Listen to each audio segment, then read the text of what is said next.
Daylight interior lighting is such a beautiful and subtle art that if done correctly, the viewer wouldn't even notice that you're not using real sunlight. Today I want to break down a few of these shots that I was able to get in a very small room with just a few lights. We're going to break down the lighting, talk about the overall vision, and how I approach shooting the scene. The first thing that I want to show you guys is a top-down view of what this room looks like. And as you guys can see, just like many other rooms, it's a rectangle shape. We have a window right here, and we got a bed in the middle of the room taking up most of the space. The goal for this scene was to create this sort of sunset, soft interior lighting, and I wanted there to be some shots where the lighting was a little bit more dramatic than others. And then I wanted to create some shots that felt really natural and realistic. So in terms of color and tone, I was going for an overall more warmer look. There's only 3 lights that we used to actually create this scene. The first light that we set up was a GVM 650B with a Fresnel lens attachment, and we set that light to 2700 Kelvin and we shot that through the window.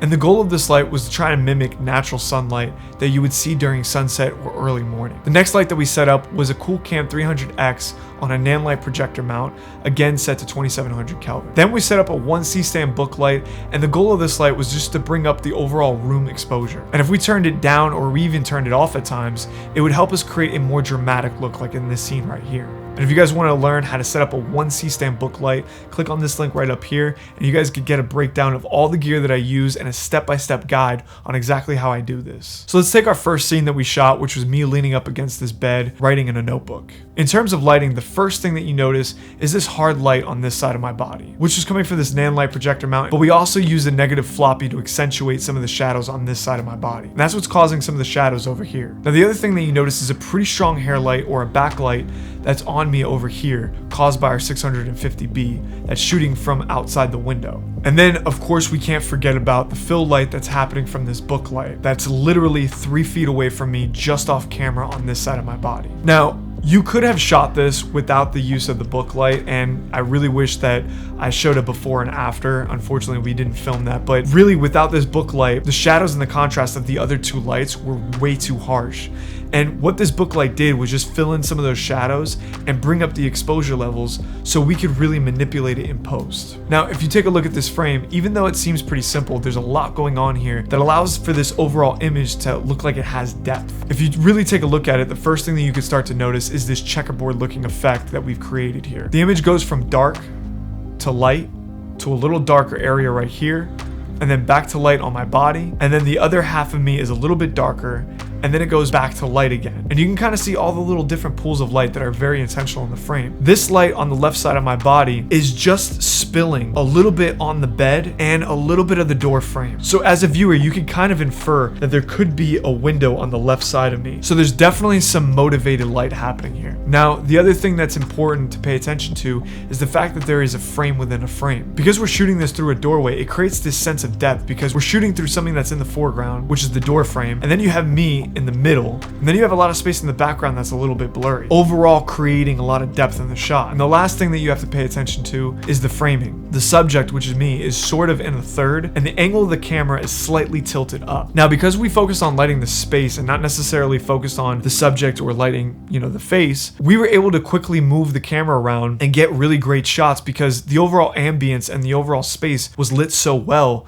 that it almost made everything we shot cinematic. Now let's quickly jump into some of these other scenes. In these shots right here, you could tell that it has much more of a dramatic and contrasting look. The only difference in these shots is the changing of the camera angle, but also shutting off that book light behind me. And now we're using a lighting technique that's called backlighting. This is the lighting technique that's been used over and over again in films, commercials, and TV shows, and what I believe a lot of the time people associate with the cinematic look. And you can see here that we're putting our subject between the light and the camera, and we're just shooting on the dark side of our subject. And the only real source of light is coming from this 650B that we're shooting through the window outside. Now, looking at this wide shot where I come in and I grab my guitar and I start playing on the bed, we left most of the lighting of the scene in the same position. The only difference is that we used the Nanlite to shoot on this back wall, creating this ray of light, and then we turned up the book light just to fill in some of that light on this side of my body and to bring up the overall exposure of the room. Then you have our final couple of shots, which is just me lying on the floor. And for this shot, it was pretty easy. All we had to do was take our 650B that we had outside the window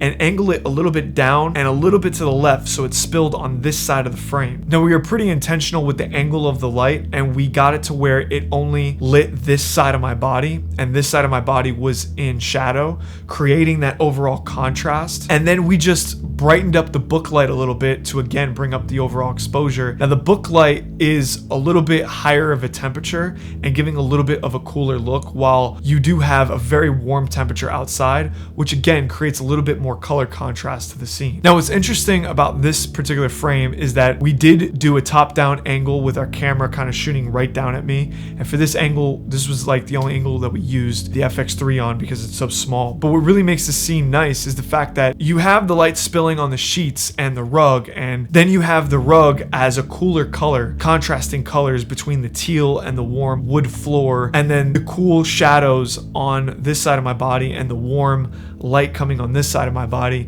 It just gave the overall frame really nice contrast and depth. That was extremely intentional. Now, just a few final tips for you guys the next time you think about lighting your next interior scene. Try to think about how you guys can create depth in your shot, not just with lighting, but also with composition and placement of different things in your frame. Can you put something in the foreground and have your subject somewhere in the middle with a deep background to really bring dimension and depth to your shot? And then what is your intention and your plan for lighting a scene? Are you going for something practical and motivated like we're doing with the sunlight? Ask yourself, how can you create interesting shadows on your character to create depth? These are definitely all the kinds of questions that you guys should be asking yourself when you are approaching, lighting a scene like this. And if you guys want to learn more about cinematography, me and my team are putting together a course for quite some time now, and we plan to release it by the end of summer. I'll leave a link down below so you guys can sign up for that, and we'll notify you as soon as this course drops. I want to thank you guys so much